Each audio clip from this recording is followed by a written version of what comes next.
इस समय ये पहले इनका नाम जान लो। इनका नाम है सावित्रीबाई फुले। ठीक है, इनका जन्म हुआ था ये 3 जनवरी 1831 ईस्वी को इनका जन्म हुआ था, इसलिए इनका जयंती आज हम लोग मनाते हैं। तो ये महिलाओं के लिए क्या किया, तो जो महिला पहले पढ़ाई नहीं करते थे या बोलो तो उनको जिनको पढ़ने नहीं दिया जाता था, उनके लिए ये क्या किए, उनके लिए एक विद्यालय खोले थे।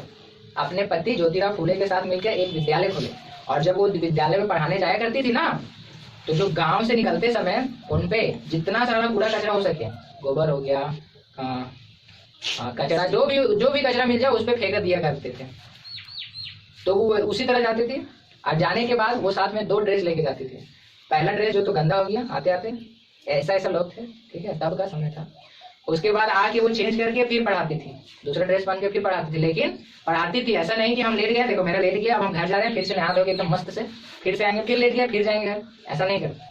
वो हमेशा 2 ड्रेस लेके चलती थी घर से। एक ड्रेस जानती थी क्या हो जाएगा, गंदा हो जाएगा, तो दूसरा ड्रेस लेके जाती थी, वहीं फ्रेश होती थी और वहीं फिर पढ़ाना शुरू करती थी। तो ऐसे करके वो क्या किया, शिक्षा को आगे ले गए, और खास करके महिलाओं की शिक्षा के प्रति। ठीक है, नहीं तो अभी तुम लोग क्या करता, अभी तुम लोग चूल्हा फूकता। तो तुम लोग अगर पढ़ने का मौका मिला है तो क्या करो, मन लगा के पढ़ो। तो आशा करते हैं कि बहुत कुछ समझ में आ गया होगा। अगर बोलना है सावित्रीबाई फुले के बारे में 2 लाइन, तो तुम क्या बोलोगे सावित्रीबाई फुले के बारे में? हाँ बोलो। सावित्रीबाई फुले ने हमारे जीवन में बहुत महत्वपूर्ण कार्य किया है। उनके लिए हम 2 शब्द कहना चाहते हैं। माँ सावित्रीबाई फुले ने हमें पढ़ने के लिए प्रेरित किया है। इस वजह से हमें पढ़ना चाहिए और नहीं मानना चाहिए। हाँ ठीक है, और कुछ? इन्होंने इतना कुछ हमारे लिए किया, इसलिए उन्हें सत नमन। Thank you. क्लैप।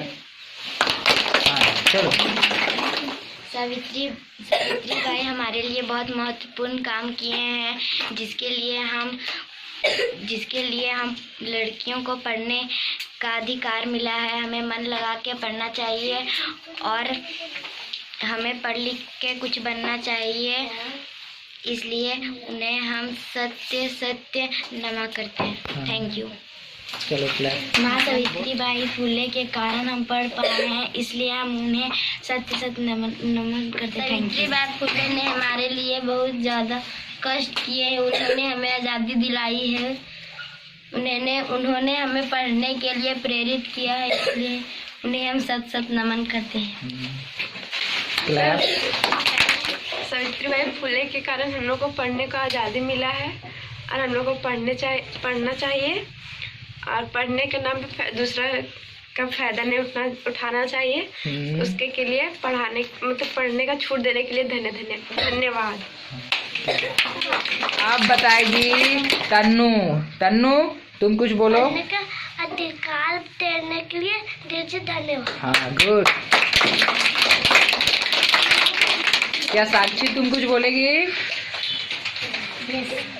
बोलो।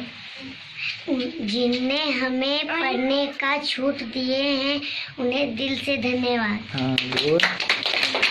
क्या सना तुम कुछ बोलेगी? Yes sir. बोलो। जिन्होंने हमें पढ़ने के लिए छूट दिया उनके लिए दिल से धन्यवाद। हाँ गुड।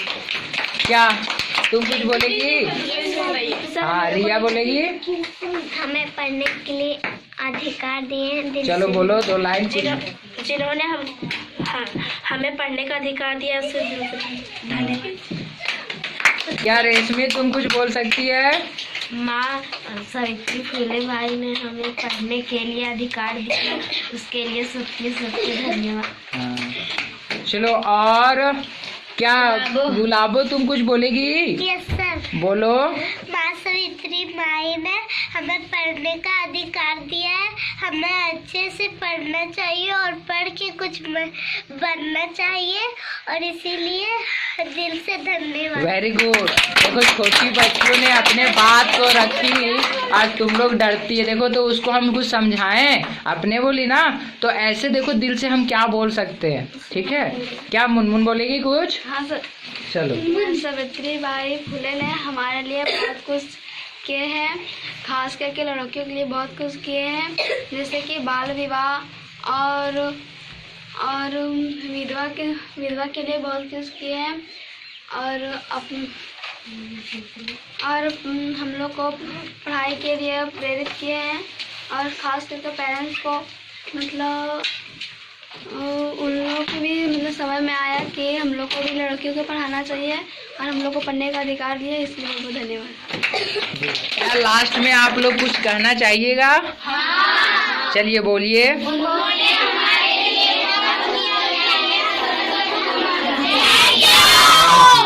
तुम लोग लिए कुछ लाए हैं तो कृपया एक करके ग्रहण करके कृपया घर निकलेंगे, ठीक है? चलो।